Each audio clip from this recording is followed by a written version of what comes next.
Like I say, so motivation Talk shoes. Recorded live. Hello, this is Kat Miller. It is Tuesday, May 3rd, 2011, and I'm here talking with our shaman, Dane Kirby. Welcome to you, Dane. and welcome to you, dear. Thanks for being here. You know, it's fun as always. I'm sure we're going to come up with something unique. Or should we say unique if it's us? There we go. So, I presume you had a wonderful week. It was spectacular, fantastico, and all of those other things. Well, it always is. You know, it's what I strive for and what I live. And so I have to admit, even if it's what people consider a bad week, it's going to turn around and become a good week for me one way or the other. Yeah, a lot of times what you think is really a bad thing often really does turn upside down and become something worthwhile. And had you not been through what you thought was something very negative, you may never have seen the light of the positive. I know I look at what happened with my daughter when she had major allergies. I guess it's been 9 years ago now. And what a horrible year that was, but what a wonderful year that was. Because, first of all, I was watching my daughter just wither away. I was afraid, with all of the allergies she had and them getting more and more on a weekly basis almost, it was just horrendous, and trying to go through everything that we needed to go through to maintain her safety.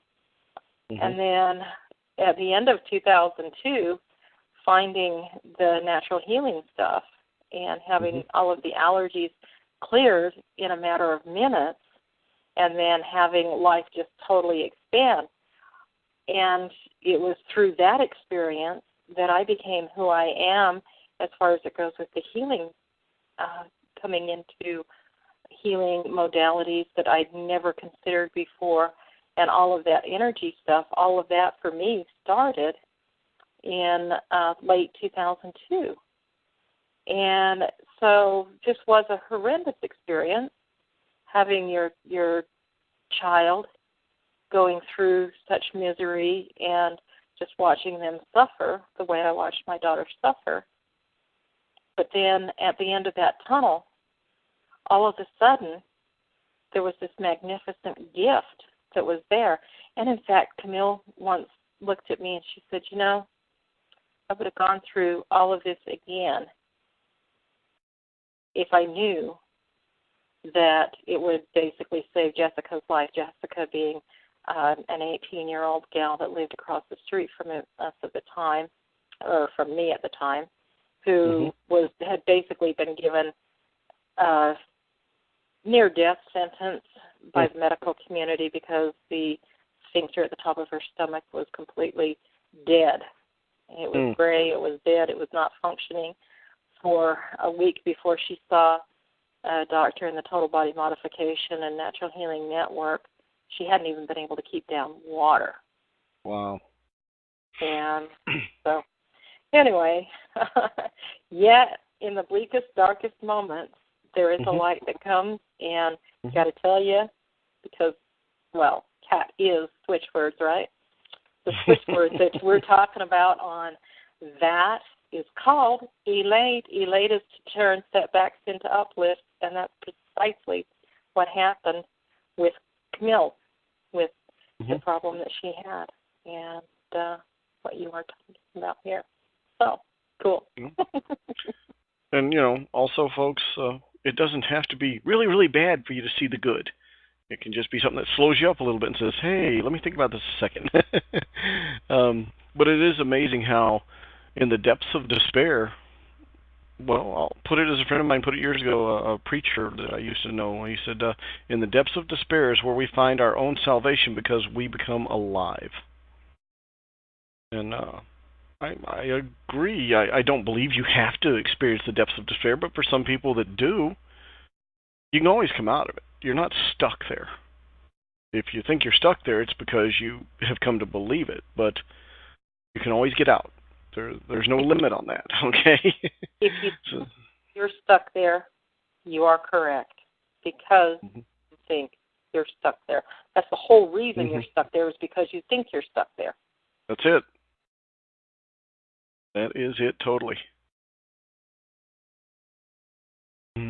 Yeah, I'm actually in one of those very, mellow things tonight. Sleep, I've seen about 3 hours in the last 24, as you know, launching with the web issue and having to change all that. That's fun. But I also had run across doing more work for somebody that it took me to a place I knew existed, and I had seen little tiny bits and glimmers of it, and now I'm deep in it. So I'm going to keep exploring that, and I'll just update everybody on that later. We'll see where that goes, and you and I'll keep talking about it. So tonight, if I don't see my usual, yay, bouncy self, it's because I'm actually quite mellow right now, thoroughly and in the moment. So, fun. So what do you think? This week we'll actually talk about Totems, since we did promise everybody we would have talked about it last week. Yeah, we've made an extra podcast to be able to get to this one, eh? Yeah, really. Well, and again, it's just like you were saying earlier. There are certain things that have to happen before you get where you want to be. And sometimes it may be a direction that you swear is the opposite of where you wanted to be. But writing is the same way. There are times you may have to write 6, 7, 8, 9 paragraphs to get the perfect paragraph that you're actually going to start with to do something. So all life is like that at all levels. So just go with it, enjoy it, and keep a smile on your face with it. And it's amazing how all of a sudden you're on this track that you never thought you would be, and you're there, and it's great, and life is really working out for you because you're actually agreeing with life. Yeah. Well, I find with me, because I do write quite a bit, that if I have no idea what it is that I need to say or how I need to say what it is I need to say, I just start to write. No idea. And the words just tend to flow. They really do. In fact, a lot of times when I haven't had a clue how to present what it is that I've wanted to talk about, just sitting down and starting to type away, I've been amazed at the things that I've seen. I had a week or so ago, I had somebody asking about, do you need to have money exchange for energy circles and switch words to work? They were referring to, okay, there's a lot of information here at this group, and will the stuff that I'm getting here for free, that people have just donated their time and their experiences here, is it going to work for me if I don't pay somebody for it? Because it's my understanding, people have told me that I need to pay in order, and there has to be an energy exchange for things to work. Anyway, what flew out of my fingers from that floored me. Because it was basically, it's your own perception. Do you perceive you need to pay? If you believe that you need to have an energy exchange on both sides in order for something to happen, then that's absolutely the way it's going to be. And if you have somebody who is willing to give free time, and you feel that the free time is fine, and you don't have an issue with that where you don't feel guilty or whatever that you're taking from somebody that isn't willing to give, or somehow you have some kind of perception, then that's just fine. And what was really kind of interesting is that there was kind of a mention of one person expecting to get paid and one person expecting that they don't have to pay because they've seen that this information is available for free wherever and whatever. And what came from me was, well, you have an awful lot of information available in the public that a lawyer depends on. They actually get probably 90 to 95% of the information that they use in their cases from free forums, from free public spaces.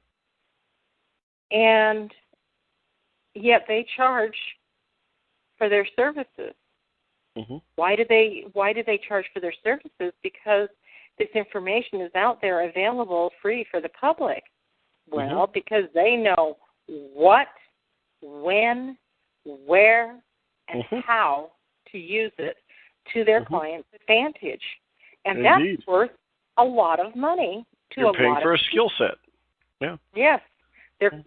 They're paying for application of the information that's out there and available.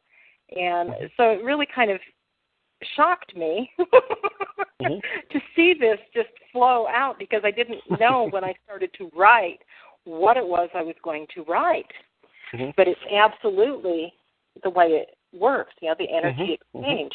And you're not paying for the public information that's there available. You're paying for the skills the person who is doing the work for you, what they bring to bear on the situation. That's it. And so I thought that was really quite fascinating and interesting. I also saw that if you go into an agreement with somebody that you're going to pay them for services rendered, and you wind up for one reason or another not paying them for the services rendered, then it really does tend to affect both of you, because you've got one person most likely resenting another because they didn't feel that they were treated right, they didn't feel that they got what they were expecting, and therefore they've withheld payment. And then you have the other person on the other side feeling that they entered into an agreement that there was going to be payment for the services that they gave. They did everything that they saw that they should do, and they expect payment. And so you've got anger and resentment on both sides. And we all know when you hold on to anger and resentment, you begin to compromise yourself. That's so it. You're not compromising that other person. That's it. So it was really kind of an interesting perspective that came up out of that. It's like I've told people, I went through more than a decade of I would not take money, I would not charge, because I was raised in the tradition of a poor healer. That, you can't be rich and wealthy and have money and heal. That's against all the rules. And as I became smarter, as I got older, I understood that it was a journey I had to take. But I also have grown and understood that for free, a lot of people think, oh, that's free, it's not worth anything. But I found out that I'm not cheap, by the way. That when you pay me, it's amazing how people absorb every single thing you're doing. And it's like I tell people, you just went to an exotic land. You're now in the exotic land of Dane. You want to learn everything you can and get the best you can. So in this exotic land, you just came to the best guide you can possibly get. That's me. Now, do you want to pay the best guide you can get, or do you want to pay somebody that really doesn't care when you walk in that door? Or do you want to just wing it? And there's times for any of those situations, but that's why I tell people, no, I'm not cheap by any standards. But I did go through that phase of, and I ended up actually eventually finally growing up enough to understand that for me, staying in that phase was just creating anger and resentment, because I would do stunning work for people, and then they would treat it like garbage because it was free. It didn't mean anything to them. They didn't understand what an exchange of time and energy was worth, because they actually weren't at a level. It's kind of like the old saying of pearls before swine. You're wasting the pearls. But think of it. You're also messing up that poor pig's digestive tract, too. There's more than one side to it. And so it took me years to get comfortable with, oh, yeah, and now I'm quite comfortable with it. Because, hey, I have a family to feed, too. I have other things to do. There are other things that require, and in this world as it exists right now, money is the common energy exchange medium that's universally applicable. And actually a totem is what brought me around to that and taught me that, because if it hadn't been for my first totem, I'm not sure what I would have done with it as far as that went. but it was the first totem that actually straightened me out and said, you have to go to the next level. And for me, that meant I have to get paid and paid well, because I really do put everything I've got into it every time I work with somebody. Yeah. And hey, guess what? That just led us to totems. So since that's come up and we have promised enough times, let's go ahead and talk about that. Because your website is set up differently on Blue Iris than actually anybody else's that I see on this. Most other websites that I've run across over the decades, well, I've been around that long, I guess, yeah. Internet's been around that long, too. It comes into, here's what a totem is and does. Yours is the only website I've ever seen that actually says, cool, here's what the totem helps you do, and here's how you can wear them as a cloak temporarily, or borrow their energy, or use what energy you need from them or knowledge to help you deal with a situation. And I really enjoy that, because nobody shows people how to do that or teach them how to do that. Because you got to understand, for me, I live with two totems at all times. They are always with me. Anything I do, they're aware of. And a lot of what they do, I'm always aware of. So, talk about keeping you on the straight and narrow. Because you're always being watched. Now, I'm not being judged. That's a mistake a lot of people make. They think, oh, you got the angel on one shoulder, the devil on the other. It's nothing like that. They live in my house, which is me, but I also live in their house, which is them. So we're soulmates, roommates, family, sisters, brothers. It's however you want to define it that way, that works for you. So for me, I'm permanently with, well, we'll say that I'm permanently with two at all times. There's other things I'll go into maybe another time. I do enjoy that you're actually teaching people and giving them a way to do it easily, how to borrow an aspect or use an aspect of it. And this is great. People, I mean, I spend a lot of time and energy and commitment to be the way I am and where I am. And it's perfect for me. But for a lot of people, the thought of knowing that your totem is always with you, no way. There's no way they would be able to deal with that. You know, because it's just a balanced and loving relationship that I'm comfortable with, but not many people in this world are. And maybe that's why there's just not that many shaman, you know, and why we're what we are. So I do love the way you have this on the site, that you do give people a way to do it easily. And that is such a cool thing, because I went and checked it out. I said, well, let's see how this does. And I literally did a full-on long magic ceremony and did it. And I said, oh, this is nice. And my totems were quite happy with the results. They said, wow, this is safe. People using it don't have anything to fear. They are being brought to a safe place to do it in. And it was just stunning in its scope, and it's so simple. So I you know, kudos to you for doing this, dear. Thank you. So, really happy about it. You've mentioned that you have two totems that are with you all of the time.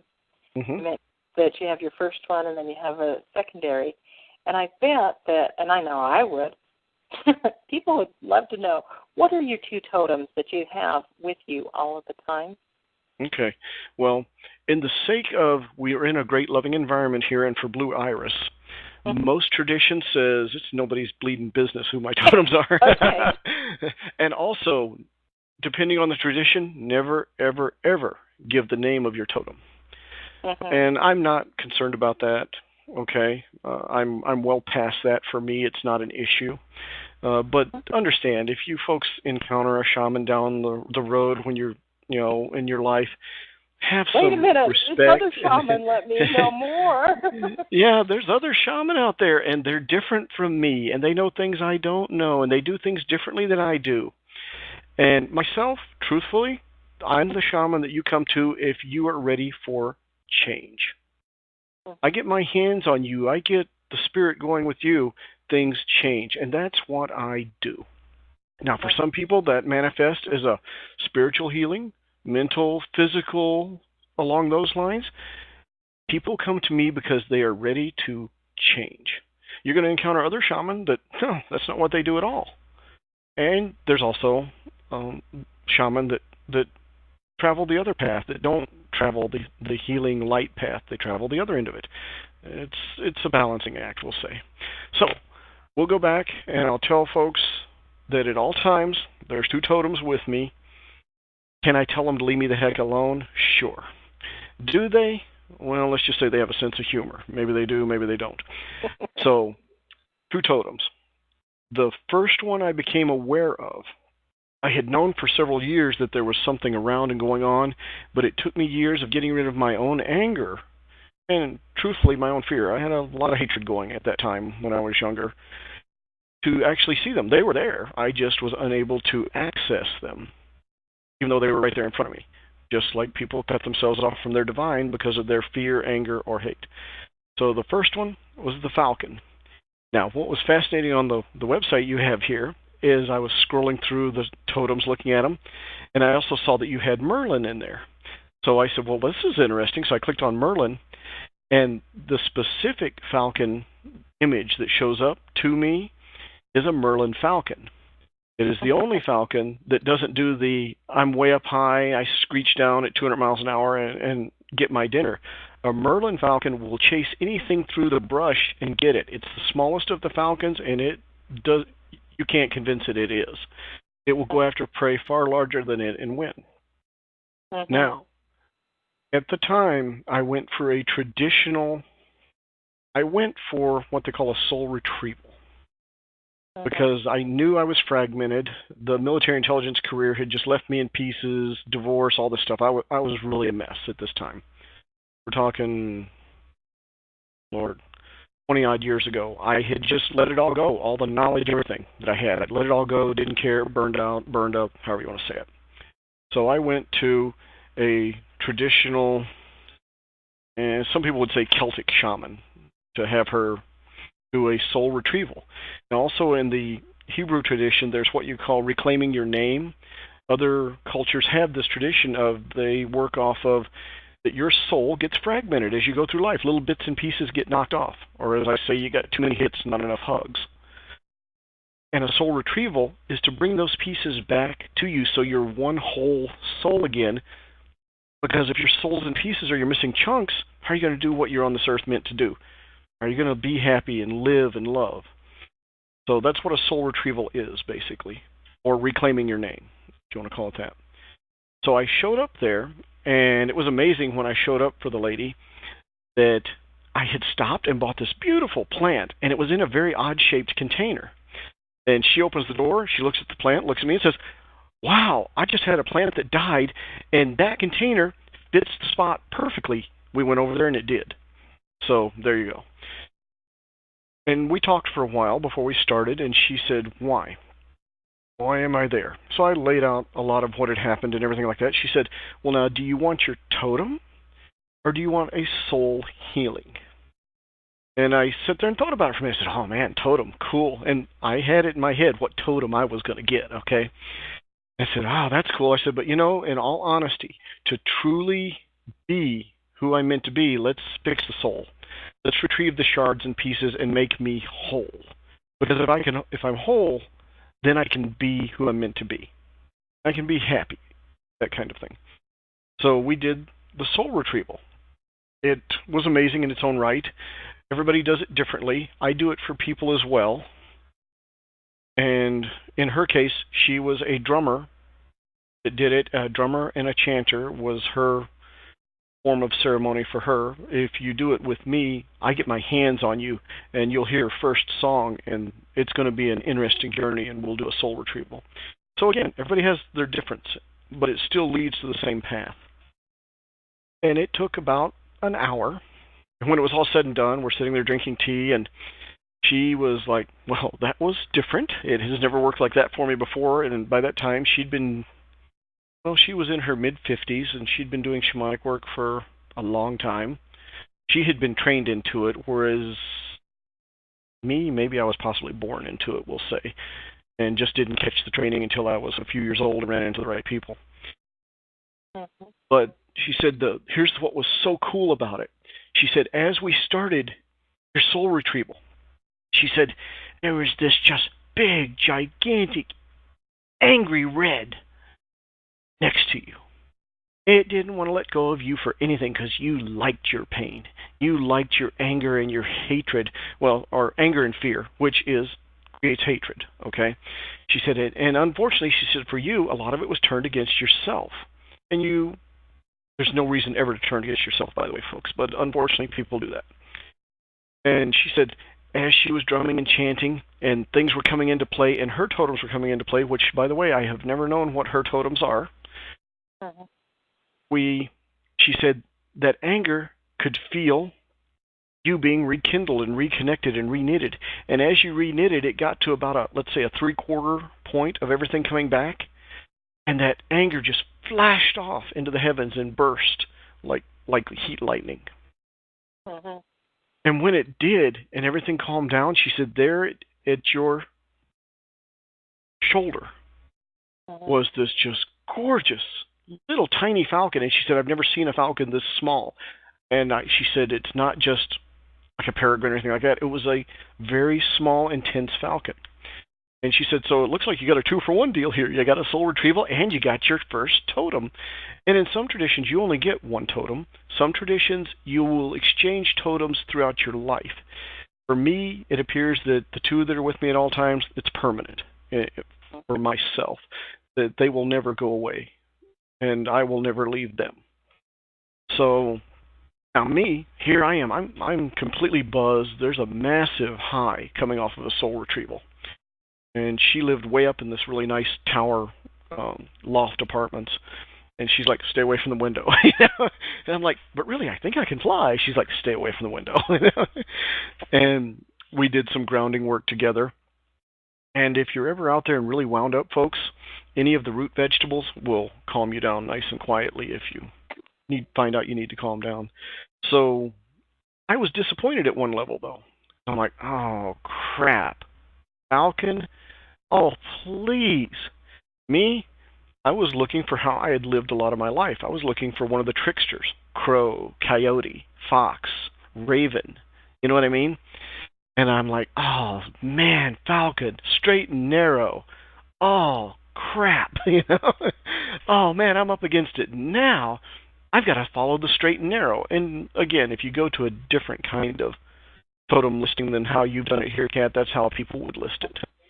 You were nice enough when you built this to list it as in, here's how their aspects help you, not what the totem actually is. And I like that. So that was my first totem that I became aware of. And believe me, there was this, like when you bring the new dog home kind of thing, where you're both looking at each other for a while. There was that. And it took a couple weeks before we finally settled into each other. And then when we did, suddenly I found myself that my abilities that I was born with and also had been trained on were suddenly far, far better than they had ever been before. Suddenly, now that as you've listed the Falcon here, I'll read it to everybody on your website. Falcon, assisting in soul healing, accompanying the soul back to the soul world, teaching swiftness, learning the aerobatics of life, controlling speed and movement, understanding magic. Use Falcon wisdom to bring about new beginnings. Use Falcon wisdom to create passion in your life. And if you look at that, I was lacking all of the above at that time. So it was perfect. And as Falcon and I have gotten to know each other, and for me, it's a female presence, even though they do that for us, by the way. They don't have a gender, but they do it for us to make it easier on us, and also depending on which gender they're wearing, their aspect is a little different. So I'm going to say she started literally teaching me how to straighten my life out, how to live again, how to actually hey, I miss what I used to have. And whereas I used to be an adrenaline junkie, now suddenly I was a life junkie.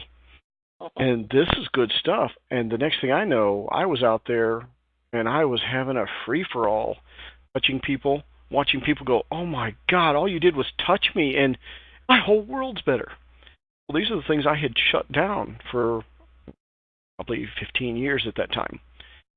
And you shut that kind of thing down on yourself, and I'll be honest with you, I think that's why about 20% of the people in the mental institutions think they were meant to be something else, and they turn their back on their own power. And unfortunately, with our culture, having no tribe to help them, that's where they've ended up.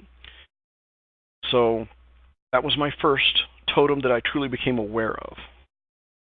And since that time, she has definitely kept me on the straight and narrow. and I've how would I say this? She's kept me, and I've kept her. Because there is a level where the totems do this because it's what they are meant to do. Okay? So if they're not doing what they're meant to do, then in their own way, they're just like us when we're not doing what we're meant to do. They're not happy. They're unfulfilled. And we can get into the debate of, well, just because it's a spirit, from the spirit world, as I've learned, doesn't mean it's any smarter than you. So pay attention to that, okay? Vet out your spirit guide. Make sure that they are leading you the right way.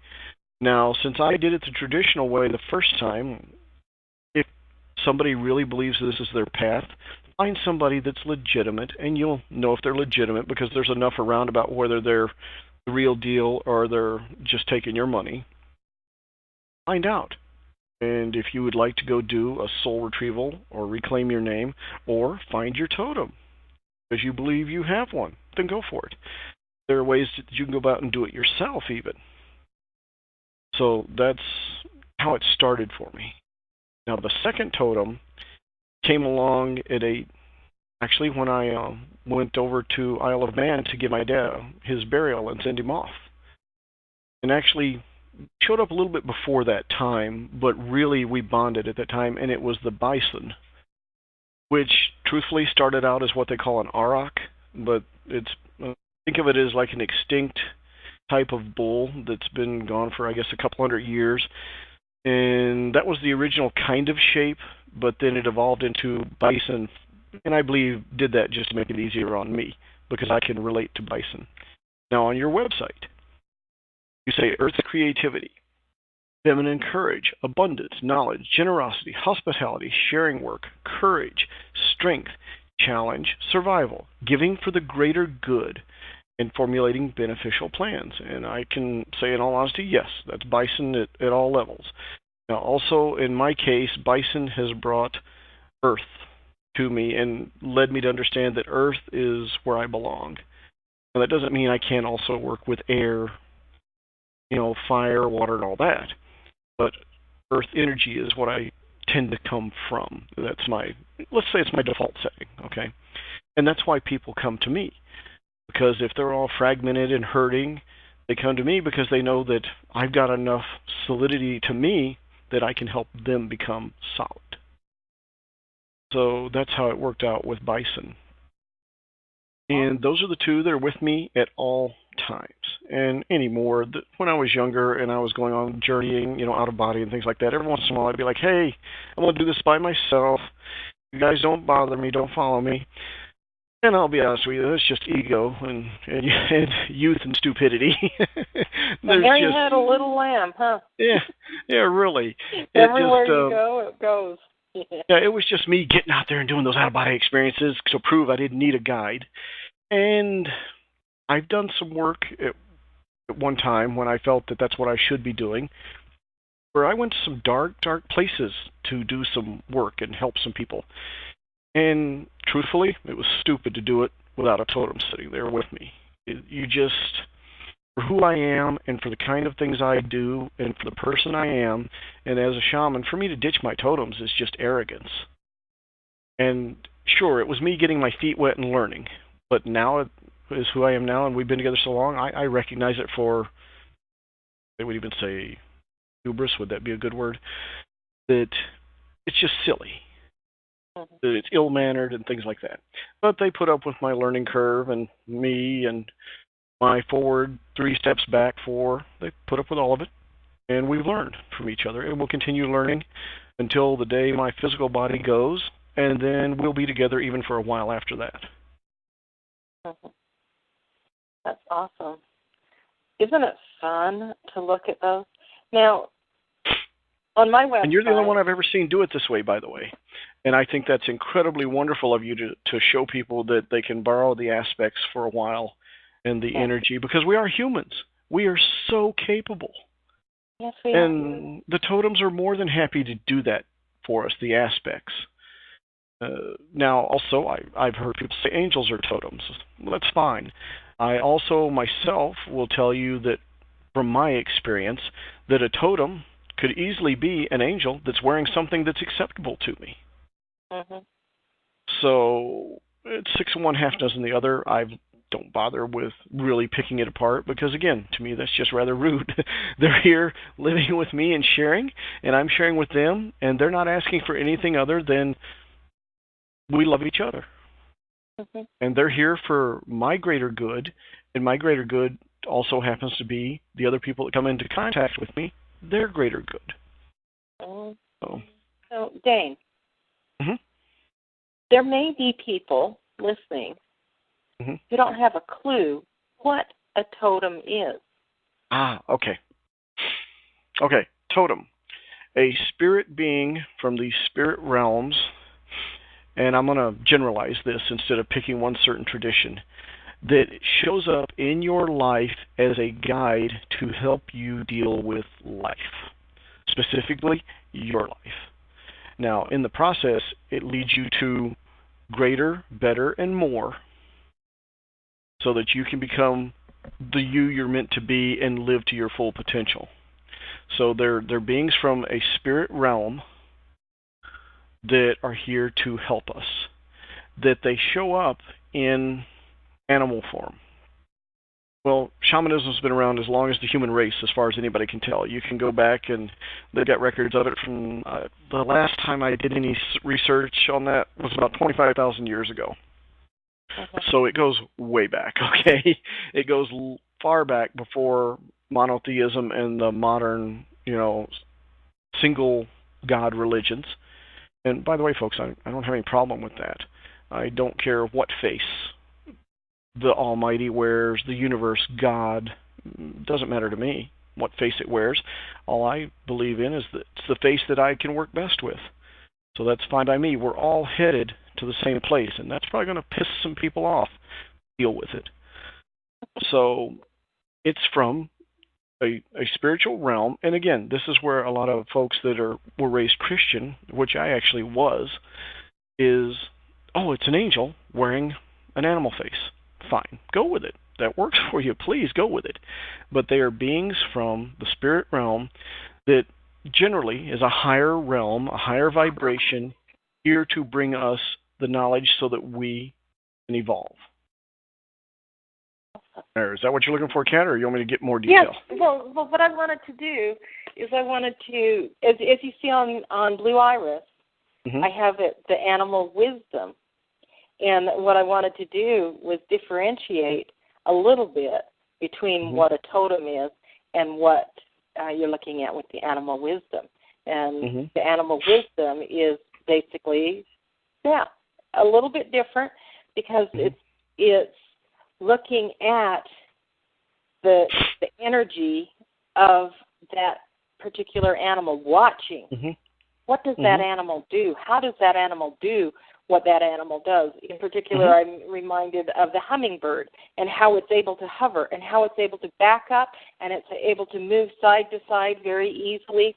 And mm-hmm. and it helps to remind us to look mm-hmm. at things from a different angle, a different perspective, to back up, but then you don't have to stay in reverse mode. You can go back forward. You don't have to keep going back into the past and all of that stuff. And so what I see is the wisdom is kind of borrowed from the animals, mm-hmm. and the totems are actually there with you in the energy and helping to direct you, and they tend to come to you as needed, whereas the animal wisdom can be as you perceive. I want to know how to do something. I'm going to call on this animal's wisdom if you can go anywhere there on that. And Mm-hmm. if you use the emotional freedom vial to call on it, Mm-hmm. then you're getting the purest form of it, and you're not getting into a lot of the negative energy that may be associated with an animal. Well, also with yourself. Yeah. And because if you're looking for help, then you've got negative energy going on, because otherwise you wouldn't be looking for help. Yeah. And you're in a place to deal with it. And I had an interesting conversation here a couple nights ago about demons. And well, okay, good, evil. Yes, no doubt about it. But a lot of what people see as evil, we're not talking God and Satan evil, even though they may think it is. We're talking people's personal demons that happened to them or grew in them for whatever reason are driving them. The debate was, is true evil really that common? And it was a good debate. That's going to keep going with the people I was debating it with. Personal experience for me, yes, true evil is definitely there. Is it as common as we think, or is it more of a case of people's personal demons cause them to do evil things? And that has been my experience. Now, and again, I'm going to continue this debate with these people to see where this takes us on that. And with that, the borrowing the power, as you have it here for people, of a totem can help people deal with their personal demons to help them get rid of them, because that's what you want. Who needs a personal demon? I'd rather have a personal angel. You know what I mean? Yes. Or somebody to peel my grapes by the pool. You know, I mean, that's what I'd rather have. Now, and that is what I find is the beauty of how you've set this up. Folks, if you're out there and you know you got something that's just on you, don't play this good or evil game. Just sit there and say it's just something you want to deal with and go with it. And if you find the totem here on this site, which is a very, very incredible list, and also you included insects on some of this too, which most people wouldn't do that. And I'm glad you did. But borrow this energy. Learn to use it for your better. And wear it like a cloak if that works for you. And a lot of people do. They tend to work it like assuming in some shamanic traditions where, I'm going to wear the skin of the animal that's my totem so I can become that. And if that's what works for you, do it. But borrow this energy so that you can clean up your own act. And you'll find out that the world's not nearly the place you may think it is, that it's far more beautiful, far more loving, and far more giving than you ever thought. So I would definitely tell people to use this. You know, now, of course, if you really think you're hung up and you don't think you can do it yourself, well, find somebody like me. Find somebody like Kat. Because in her own way, Kat is a shaman. She just doesn't happen to be the traditional, all right, shaman going through the desert or through the swamps, with their totems. But she's doing her own thing. If it helps you folks, like in Japan, Shinto is considered an animistic religion. It's a place religion. The rocks, the earth, the streams all have power, and they have spirits. Shamanic is really no different than that.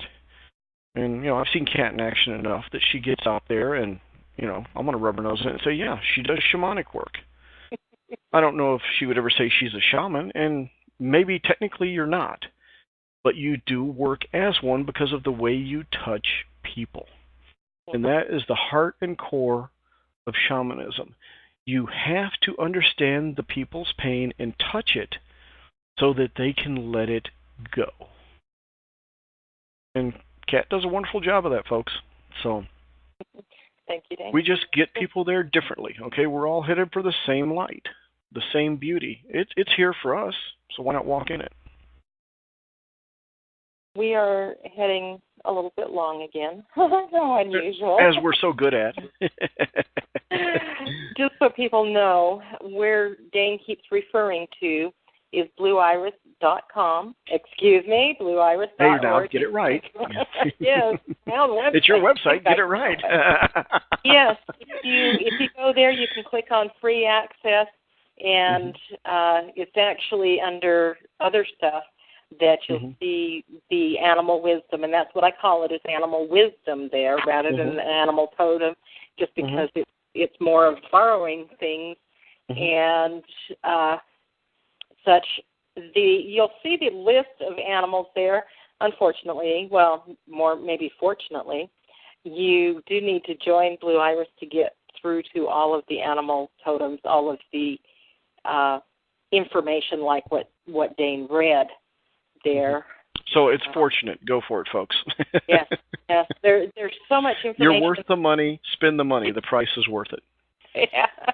There's so much information there. And the Blue Iris is a very deep site. It has a lot of really good information that's free, and information that is beyond what's free when you subscribe to it. But it's well worth it. And it's got to have support. Sorry, it can't be totally free. Well, there's the exchange of energy, and hey, you have to eat too, Yep. And I love what I do. I love the working there. And if you find anything in the animal wisdom there that you feel is lacking or that you would like to see added, please don't hesitate to let me know. You'll see that there are a few animals that I've actually put some additional information on, including the two that come to mind right up front are the butterfly and the dragonfly, because I created the legends of the butterfly and the dragonfly. And I thought, hey, this is a perfect place to put these on Blue Iris, is under the wisdom of them. I want to read this real quick. This is just the legends of the butterfly. If you have a secret wish, capture a butterfly and whisper your wish to it. Since a butterfly cannot speak, your secret is ever safe in its keeping. Release the butterfly, and it will carry your wish to the Great Spirit, who alone knows the thoughts of butterflies. By setting the butterfly free, you help to restore the balance of nature, and your wish will surely be granted. The butterfly is a symbol of change, joy, color. A butterfly's flight appears as dancing and is a reminder not to take things so seriously. A butterfly has a sense of lightness and joy. The butterfly is a reminder to get up and move, for if you can move, you can dance, and dance brings joy. That's kind of a compilation from 3 or 4 different websites when I was reading about butterflies, and I often give that to people, that Legends of the Butterfly, when I give them crocheted butterflies. In fact, I think you have that, Dane, don't you? Yes. Got the butterflies too. Yes, but it's just awesome. When I look at that and I read that, I drew a lot of the information in the Wisdom of the Butterfly from that compilation that I've had for years, because I wanted to do something and have something that went with my crocheted butterflies, and I put that together probably about 6 or 7 years ago. And what was really kind of interesting is when dance came up as a switch word, a broad switch word, it immediately showed joy. Let me look at dance just a second. I'm looking it up here. Dance. Dance is to feel joy. And I drew that specifically from the Legends of the Butterfly that I read. Dance brings joy. And when somebody asked me if dance was a switch word, and I looked into it and found that it was very immediately that I connected to the Legends of the Butterfly, and I saw that line, dance brings joy, and that's basically where I saw what the switch word dance meant. And tell me, when you dance, don't you just find yourself in a state of joy and enjoyment and just happy? It doesn't matter what kind of dance you're doing. It doesn't matter how long the dance is. It doesn't even matter if there's music. even see kids dance for joy. Mm-hmm. And so it's kind of interesting to see how all of these different things just intertwine with each other, and they surely do, don't they? They do, because we're human, and that's the way it's meant to be. Yeah. You know, Okay, no matter what, there's always that divineness. So let's go for it and use it, and it just manifests differently for everybody. So pick your divine and go for it. Enjoy it. Look in the mirror and enjoy what you see in that mirror. Listen to your voice. Enjoy what you hear. Because that's who we are. Indeed. With that, I think I'm going to go ahead and close down this podcast. Always an absolute pleasure to talk with you, and I really appreciate you sharing with us the Falcon and, oh dear, I forgot the other one. Bison, yeah. The Bison, yes. Mm-hmm. The Bison. You must not have talked about the Bison. Don't worry. You won't get a bison pie in your bed tonight or anything. It's okay. Oh, I feel so lucky there. And we will talk to you then next week. Have a great time, everybody. Bye-bye. Bye.